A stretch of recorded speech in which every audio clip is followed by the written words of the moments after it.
Pyro Unleashed presents the Finale3D Tip of the Week, sponsored by Finale Fireworks.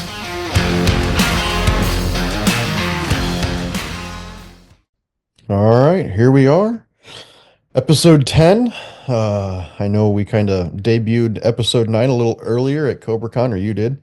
Yeah, we did, and that was a lot of fun. That got a lot of really good feedback. I think you had to play it back about 7 times during your classroom. That was really cool. So for those of you that were there, on behalf of Donnie and Pyro Unleashed, we really are glad that you came to both of our classes. Yep. I think today we're going to jump straight into some of the niche items, I guess, in settings. I guess let's dive into turning down sound in rendering. I think that's, you'll be able to hear your fireworks or hear the music louder. So if you kind of want to start dabbling on that, Drew, and then we'll continue on from there. Okay, yeah, sounds good. Let's jump in. I'll just drop some products in here just so we have some sound from fireworks, and also grab a song, drop that in as well. A reminder, you can drop in songs or a soundtrack. In the light version, you can only drop in a single audio file, but in Hobbyist and Pro, you can drop in individual songs and edit them together, or in any version of Finale, you can drop in a fully edited soundtrack. Yeah. So I just dropped in a single song. It's about 2.5 minutes. So, I've got fireworks effects here, which I can play this back and we'll hear the fireworks, the music and the fireworks.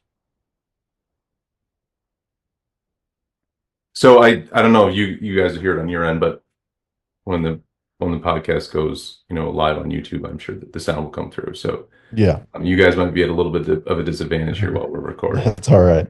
Yeah. So there's actually a couple places you can adjust the levels. So it's handy to know that if in the case where you're creating a soundtrack in Finale, you might want to adjust the audio levels of the songs themselves relative to each other.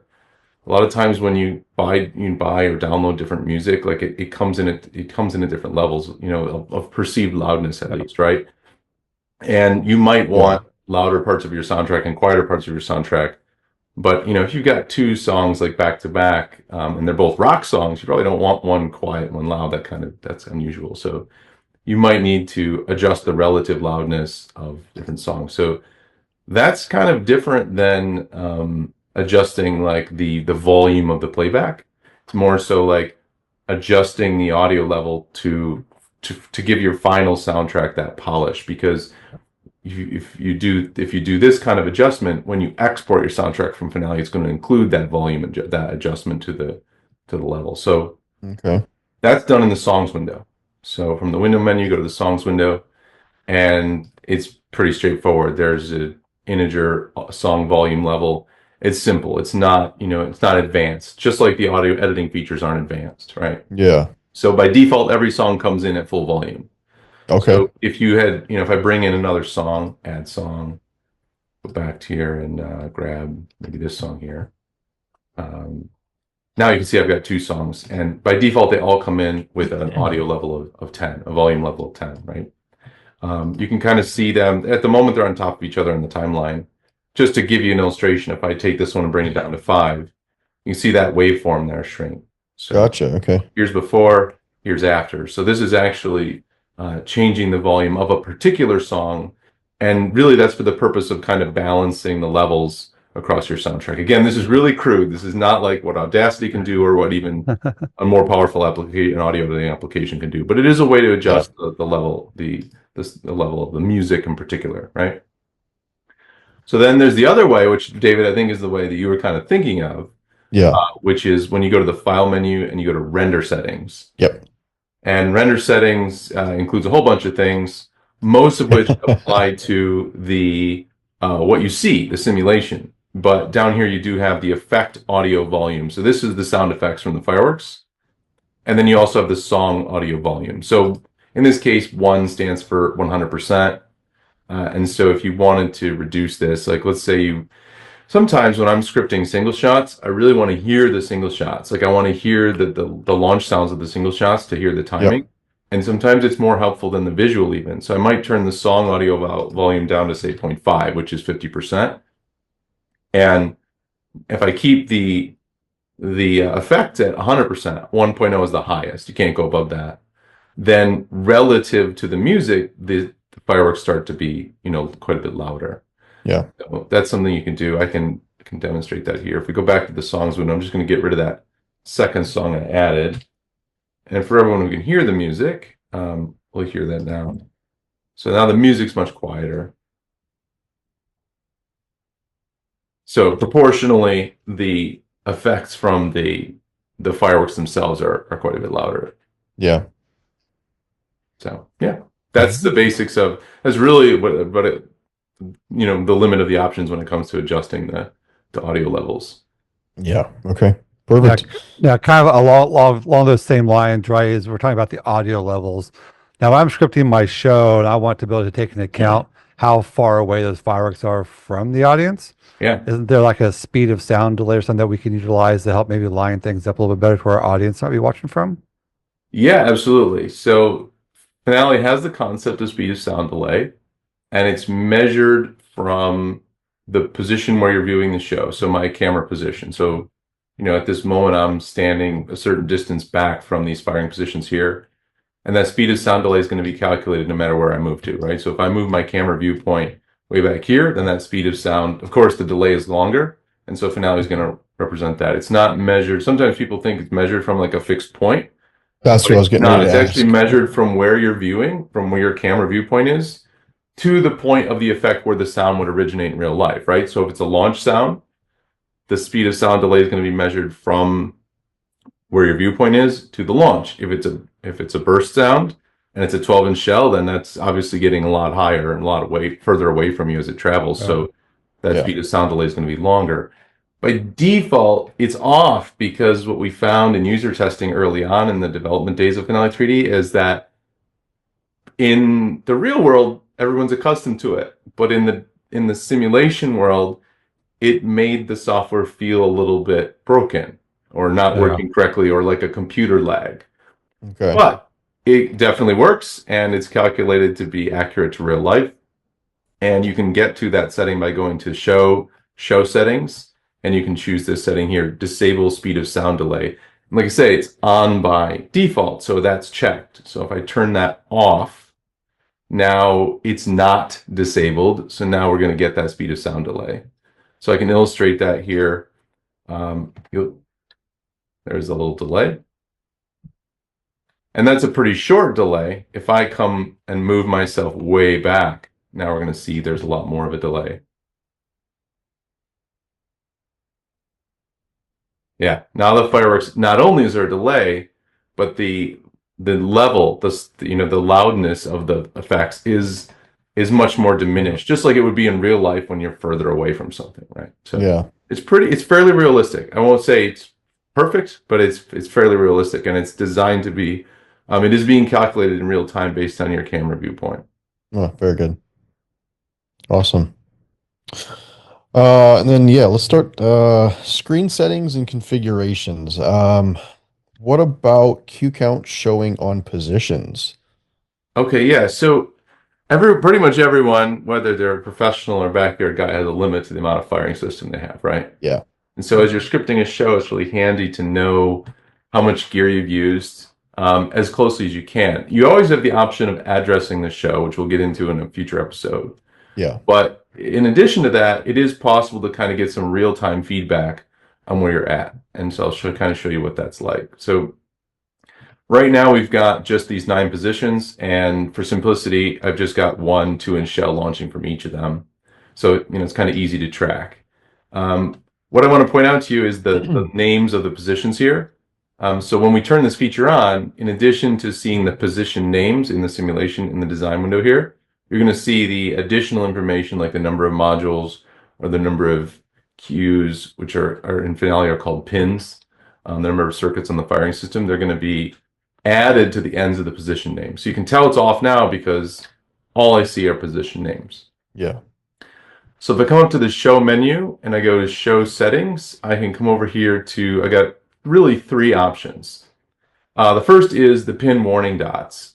And what this does is this just turns on a little colored icon I can show you here. I'll turn it on. We'll say based on events, and I'll explain what that means in a moment, but I'm just going to turn it on so you can see it. So this gives you little colored dots appended to the position names that show you whether the modules are nearly full and the dot is orange, perfectly full and is green, or just over full and is red. So imagine you're shooting with Cobra and you put 19 items on a position and you're planning to only put, one E-match per queue. Now you've got one module plus another module where you've got just one queue used. And that's the red scenario, right? So if I turn this on, I don't have any colored dots at the moment because I don't have anything that's, almost full or just full or nearly full. So as we fill this up, I'm just kind of pasting on the timeline here.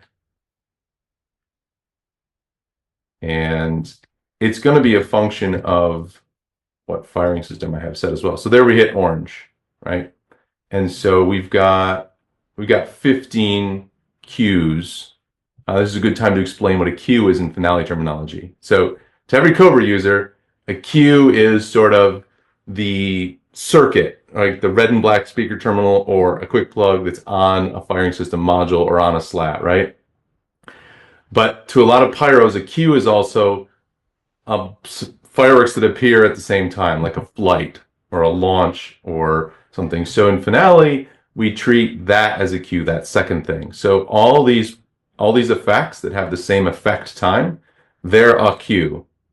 And so that's Finale's tracking this based on queues or events. I believe I chose the events option.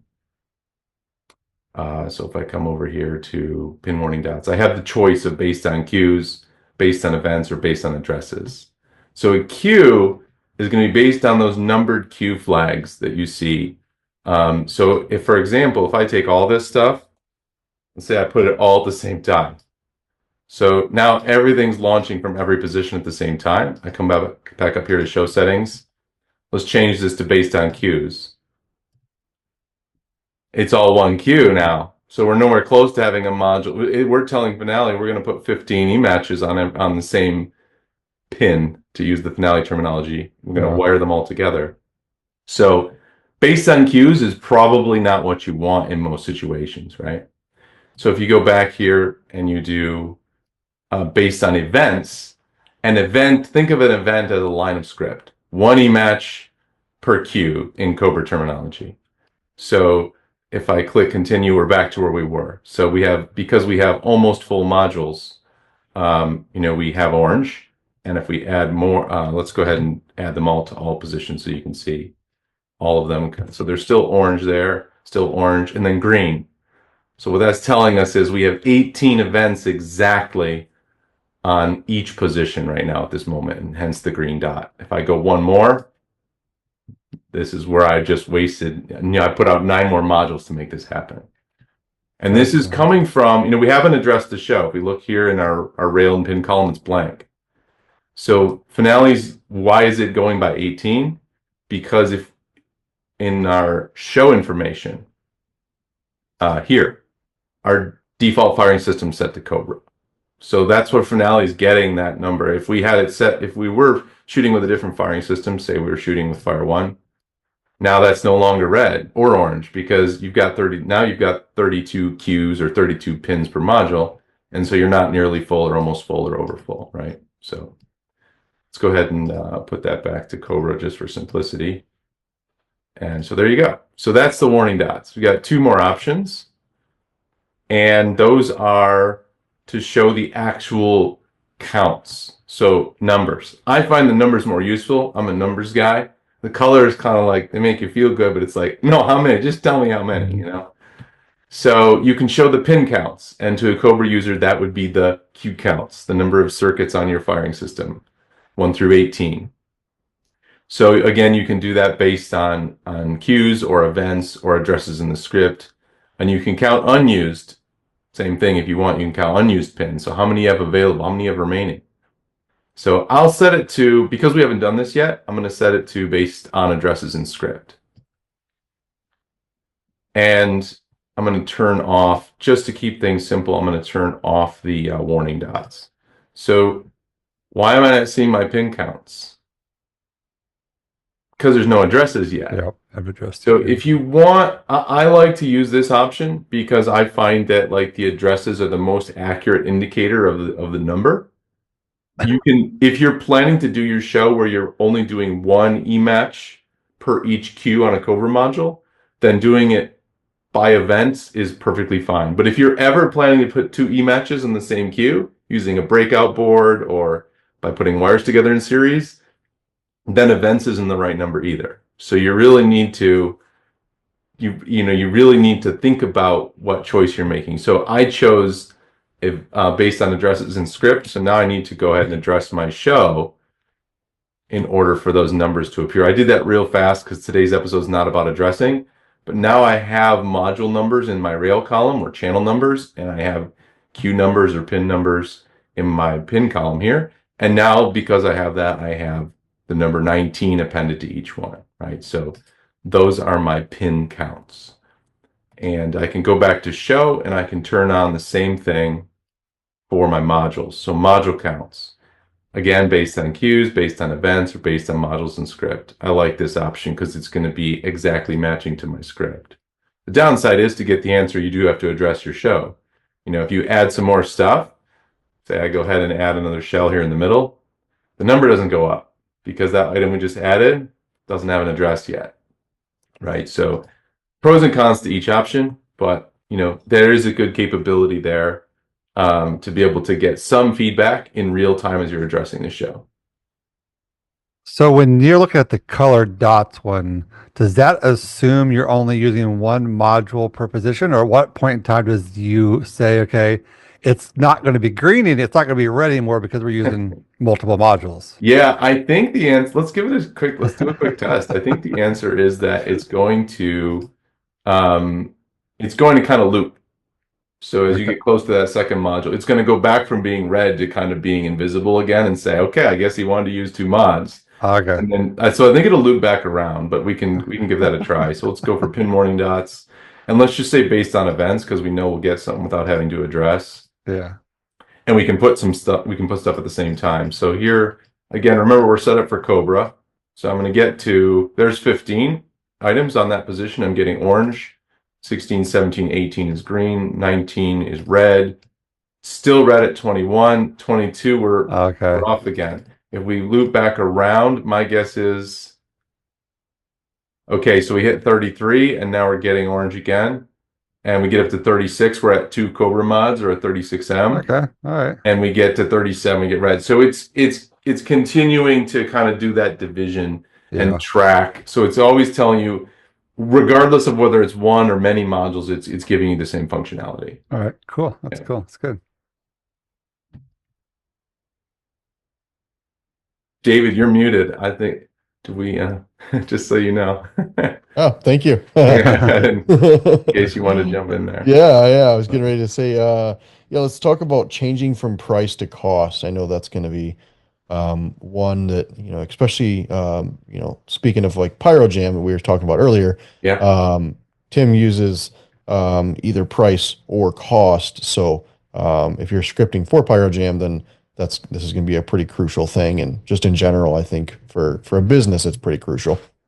Yeah, I think everybody probably wants to know how much money they're turning into smoke, or maybe you really don't. It depends on the situation. But we'll start by saying that Finale has the ability, David's alluding to this area, what you're talking about is this spot down here in the lower right-hand corner of the simulation window. Right. Where it tabulates this. And I'm pretty confident this is not in the, I'm not 100% sure, but I'm pretty confident this is not in the light version. So if you have Finale3D Lite, you're not seeing this. You can check our feature comparison on our store page, but I'm pretty sure that this feature isn't in Lite. Right. But in the Hobbyist and Pro, it's currently tracking the price here, and it's important to know this. It's not coming from nowhere. It's getting those values from whatever's populated in the price column of the effects window. So if you've got products for which you didn't plug in their price, they're not going to be part of that total as you script, right?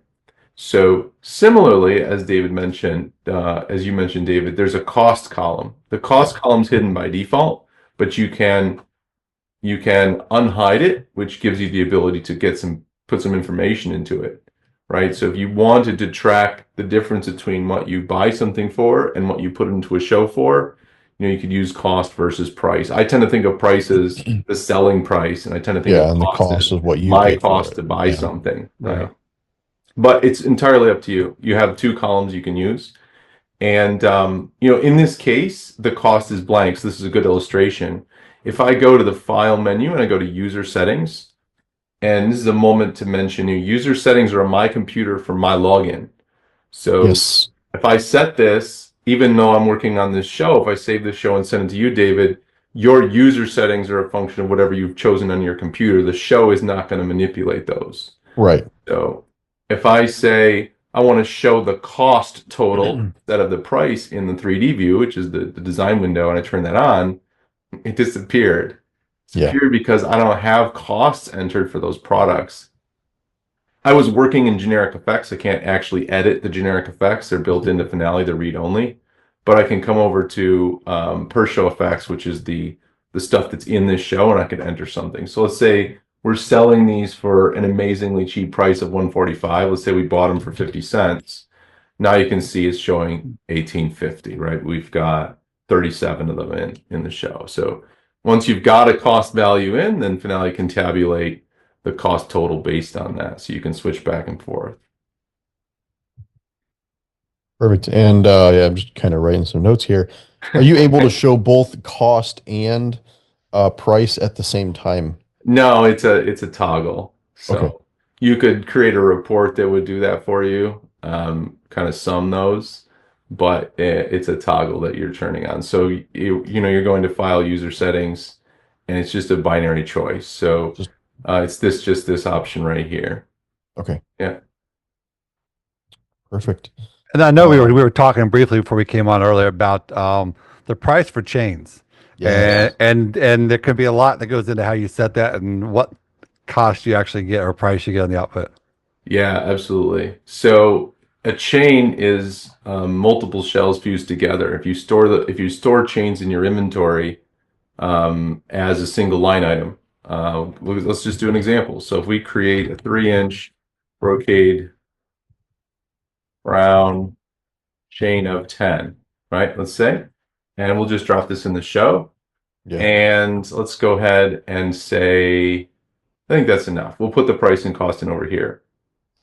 So here we go. We can drop that into this position here. So there's our chain, right? So half the world's fireworks companies count their chain as sort of one, like this is one chain, each chain. Yeah. The other half of the world's fireworks companies count a chain based on the number of shells. So they count this as go pull me 10, and that would mean they would go grab 10 shells, which would be one chain. But there's also the question of how you price the chain, right? Do you price the chain as the price of a shell on the chain, or do you price the chain as the entire chain itself? And there's no real agreement on that in the industry. So Finale gives you ways to do, you can do it either way. Yeah. So let's pretend for simple math that we're going to go with the price of the shell. I'm going to remove everything else so we can see the total here. So let's say that the shells we're going to sell an individual shell for $10, and we're going to buy it for $5. So at this moment, I've put one chain in, and it says that the price is that this is our cost total. It says $5. Yeah. And the reason for that is because this user setting here, chain price, cost, NEQ, and weight. So that's also for tracking your weights and your NEQs. Also important, but we're really focused on the price and cost today, are for the entire chain. So 5, we put one chain in, 10 shells. Finale saying, you got this setting turned on. You told me the prices. Well, guess what happens if, in reality, like we can see from the prices we've chosen, this is really the price per shell. Yeah. So if you accidentally leave this setting on and you script a show and then you go, oh my God, I should have this setting turned off. You turn this off. Now the cost explodes to $50. So if you've got a show with, 10, 20, 30 chains in it, and you are so excited to give your customer the finale of their lifetime, now you're realizing like you are way over budget. And I've personally done this because I'm using Finale to support customers. I'm occasionally using Finale to script a show, and the different companies I script shows for track their costs and prices different ways. And my user settings are specific to my computer and my login on my computer. So you got to be really careful about how you set you got to make sure that you match your price and cost values with your user settings for everyone on your team across all the devices that you use. That's an important thing for onboarding someone. Yeah. And like you said, so everything in this screen that you see here is per computer. Like that is per user. It's not only per computer, but it's per user on the computer. Yeah. So Finale has a text, it keeps a log of the user settings within the installation directory. It's not, in the future, I think we'll probably store it online in the user's account. So it could go with them from, I'm speaking out of turn here because I'm not the programmer. I can just make things up and hopefully they become reality. I have a vision, and I think we collectively have a vision of where features go with the user when they go from computer to computer. But right now we have what's called a per user settings file. And it's called per user settings because the file, if you have a computer that 3 different people log in on and use different email addresses, the settings file tracks the settings for each different email address because it's a different count. So it's not even just the settings for the computer. It's the settings for the user on that computer. But this is a little bit of a kind of corner case. You don't usually have a laptop or something with 5 different people logging into it, using 5 different email addresses. There is one more setting I want to mention here. I mentioned that half the world's fireworks companies counts their chains as one, as a chain is 1, and the other half count them as a chain is 10. There's a setting for that too. So when I added that chain to the show, the used column is showing me 1. Yeah. But that's because of this setting here. And relatively recently, like in the last year or 2, we've got a lot of requests for on reports for showing that concept of 1 versus 10 on reports. So we added a dedicated column in the script window called quantity. We used to only have a column called devices, and devices always showed you Finale's definition of devices, which is every shell counted as a device. So you'd always get 10 for a chain, 20, 30, if you had chains of 10. Yeah. But the quantity column respects this user setting. So if you turn this on and you count your chains as 1 chain of 10 is 1, then the quantity column reflects that. So I can illustrate that here if I unhide the quantity column. So there, the quantity column is showing us 1 there. And if I go ahead and also the used column is showing us 1 here. If I go ahead to go back to user settings and I turn that off, now the quantity column shows us 10 and the used column shows us 10. Gotcha. Now, David, for you have Finale inventory, separate application. Yes. And there could be a difference between how Finale inventory counts chains and how Finale3D counts chains, and we have settings for that too. And like that's a different conversation for a different day. Well, it is, and I know that on the issue that we were emailing back and forth with, the other company uses per piece. We typically go by per chain. So we're also working on figuring out how to make that switch over and how we want to make that switch over. So it's very real. Good luck. Yeah. That's yep. So yeah. So be mindful. So this session is the perfect one for you. This is like at least now you've seen, absent the Finale inventory settings, at least you've seen the settings that exist in Finale3D to make sure that shows are being tabulated correctly from the perspective of their total cost or total price. Yeah, perfect. All right, good spot to kind of take a pause. This episode. Great spot. Yeah, we'll guess we'll see you guys next week. As always, on Wednesdays, be sure to listen for our next episode. PyroUnleashedPodcast.com. Buy some merch. PGI is really just around the corner. Yep. As always, be sure to check us out on Discord. And with that, every Friday, right? We got the every Friday Finale right Tip now, every Friday. So A lot of great ones coming up still on DMX, racking, customizing reports, kind of exporting stuff. So a lot of good stuff coming up still. And in the meantime, guys, go out there and unleash your inner pyro with us. This has been another episode of Pyro Unleashed. Come back each week for more industry insights, technical tips, and awesome pyro designs. Have fun out there, be safe, and as always, remember to unleash your inner pyro with us.